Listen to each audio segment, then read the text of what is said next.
আপনাদেরকে স্বাগত জানাচ্ছি। আমি আমির আহমেদ সালমান। এই মুহূর্তে আমি যুক্ত আছি সুনামগঞ্জের মধ্যনগর উপজেলার সদর ইউনিয়নের পিঁপড়াকান্দা গ্রামের সামনের সড়ক থেকে। গত মাসের 18 জুলাই এবং এই মাসের 18 আগস্ট, প্রায় এক মাসের ব্যবধানে আমি এখন যে সেতুটিতে দাঁড়িয়ে আছি, এই সেতুটির প্রবল স্রোতের কারণে এই সেতুটির নিচে দুটি দুর্ঘটনা ঘটেছে এবং দুটি দুর্ঘটনায় কিন্তু দুটি প্রাণ ইতিমধ্যে ঝরে গেছে।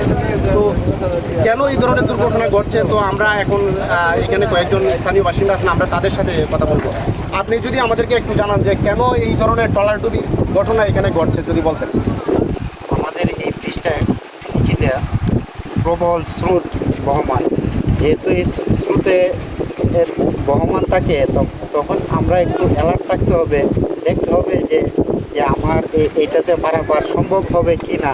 না হয় অন্য বিকল্প রাস্তা আছে, ওই একটু ঘোরান দিয়ে 2-3 কিলো ঘোরান দিয়ে যদি আমরা ওই নদীতে ঢোকার ব্যবস্থা করি তাহলে আর এই দুর্ঘটনা ঘটে না।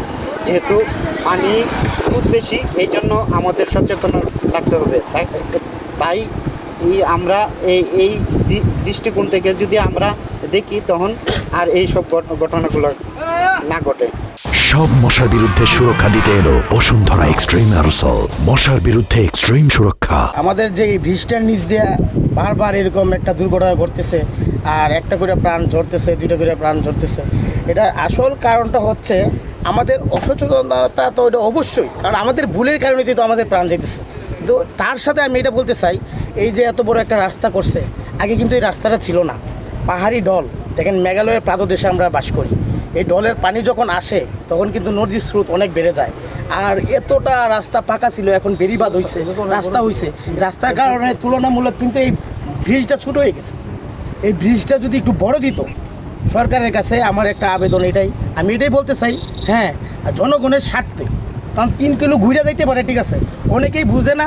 অসচেতনতা তো এই জায়গাতেই আসে যে শর্টে চলে যায়, শর্টে চলে যাইতে গিয়েই তো এই দুর্ঘটনা ঘটতেছে। কিন্তু এই দুর্ঘটনা এড়াইতে পারে একমাত্র আমাদের সরকার, যারা দায়িত্বে আছে, এই রোডের দায়িত্বে আছে, ব্রিজের দায়িত্বে আছে। এই রাস্তাটা যেটাই আছে, ব্রিজটা যদি একটু বড় হইতো, স্রোতটা কিন্তু একটু কম হইতো। একটা রুগী নিয়ে সিরিয়াস, একটা রুগী নিয়ে রামদিঘা, দৌলতপুর, হ্যাঁ বলরামপুর, আলিয়ারপুর, রসুলপুর, এটা তো পাশে গ্রাম। এরা যখন তাড়াহুড়া করে তখন তো এরা দ্রুত যাইতেছে, চিন্তা করে এরিয়া ঘুরে 2 ঘন্টা সময় যাবো, লোকটা যদি মারা যায়। আর আমাদের রাস্তা যদি শর্ট হয় দিকতে চাইলে, কারণ এই দিকটা এত রিক্স, কিন্তু রিক্সটার রিক্স মনে করে না, মনে করে একটা মানুষ মারা যাইতেছে, তো এই জায়গায় গেলে তো মরবো, এটাও চিন্তা করে না। কিন্তু আমাদের এই প্রবল স্রোতটা এড়াইতে পারে যদি এই ব্রিজটা আপনার একটু বড় করে, প্রসার করে, তাহলে মনে হয় আমার একটু এই দুর্ঘটনা এড়াইতে পারে।